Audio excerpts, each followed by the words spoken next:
Drake and his legal team, for the first time, are explaining a night that kind of happened and seemingly went away. Remember, after Kendrick Lamar released They Not Like Us, there was an unfortunate shooting at Drake's big old Toronto estate. While Drake was there, one of his security guards got shot. And we really never heard an update to that story after like the first couple days. We know that somebody had got rushed to the hospital, but we never got an update on the status of the security guard, whether he made it, whether he didn't make it. Well, it's all there in Drake's defamation lawsuit against UMG. I'm gonna read to you exactly why Drake believes Kendrick's UMG ties and this record, Not Like Us, was problematic to his livelihood. In the introduction of the suit, Drake and his legal team say, in the middle of the night on May 7th, an armed group of assailants drove up to the Toronto house in which Drake and his family resided. Drake was inside. The car stopped in front of the residence. Somebody yelled, "F Drake," and at least one gunman began to open fire. One bullet went through the security gate and hit Drake's front door. Another bullet struck and wounded a security guard who was one of Drake's friends. While the car drove away, Drake and others in the house summoned help for the security guard and did everything possible to keep him alive. During the nearly 30 minutes it took for the ambulance to arrive, he using all the trigger words, Drake and others labored to keep the man alive by applying pressure to the gunshot wound with towels. Blood was everywhere.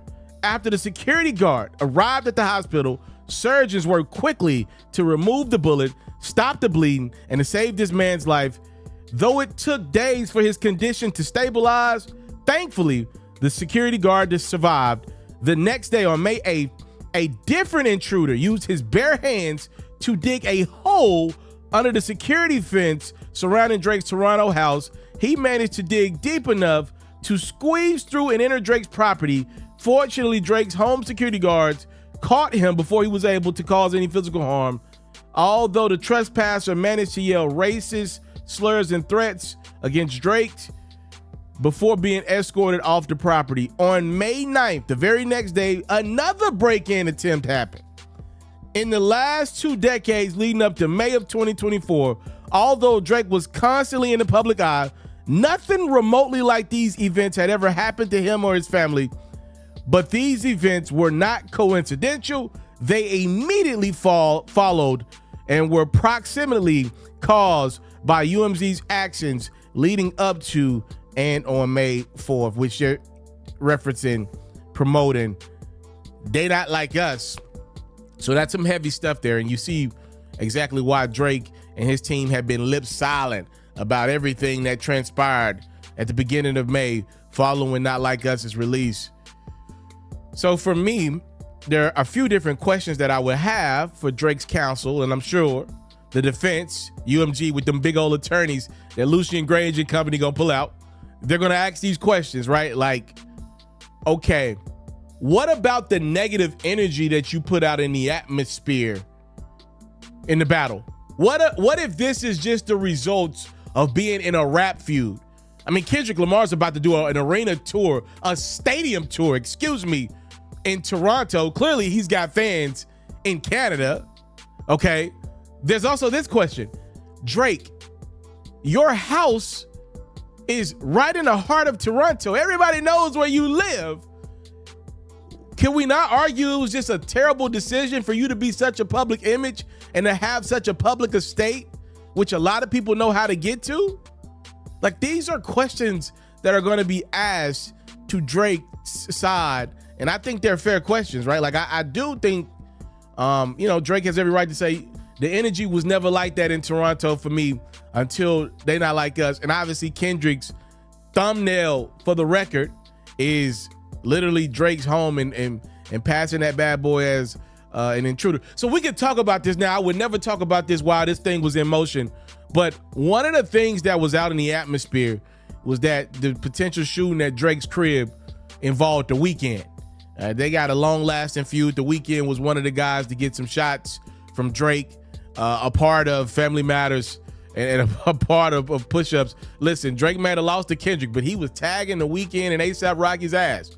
There have been rumors out there in the streets that maybe The Weeknd, who's got Canada ties, obviously, and Drake had took it somewhere left, which could have led to the security guard being shot. Clearly, Drake's team in this lawsuit does not believe this is the case. The one piece that you should hone in on is when he says fuck Drake. They're saying one of the guys that shot at Drake's security guard said F Drake. That feels like they believe it's a fan. Right? That right there tells me that a fan. If somebody was really on that type of time, they're not going to say F Drake. I guess maybe you could do that to throw somebody off. But clearly Drake's legal team believes this was a passionate fan's doing, maybe a Kendrick Lamar fan is doing. And the one last question that I believe the defense of UMG is going to ask to Drake's side in this suit is like, yo, can we talk about the fact that your artist was beefing with a few different people at the time? Like, he wasn't just beefing with kids. His whole thing has just been 20v1.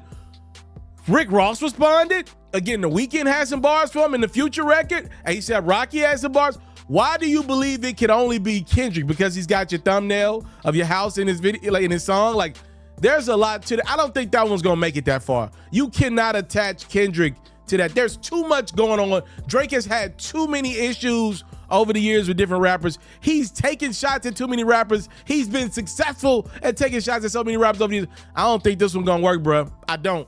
This is the introduction to his suit. It's 81 pages long. The first couple pages are about those few nights in Toronto. Time, love, and support is what your boy never take for granted.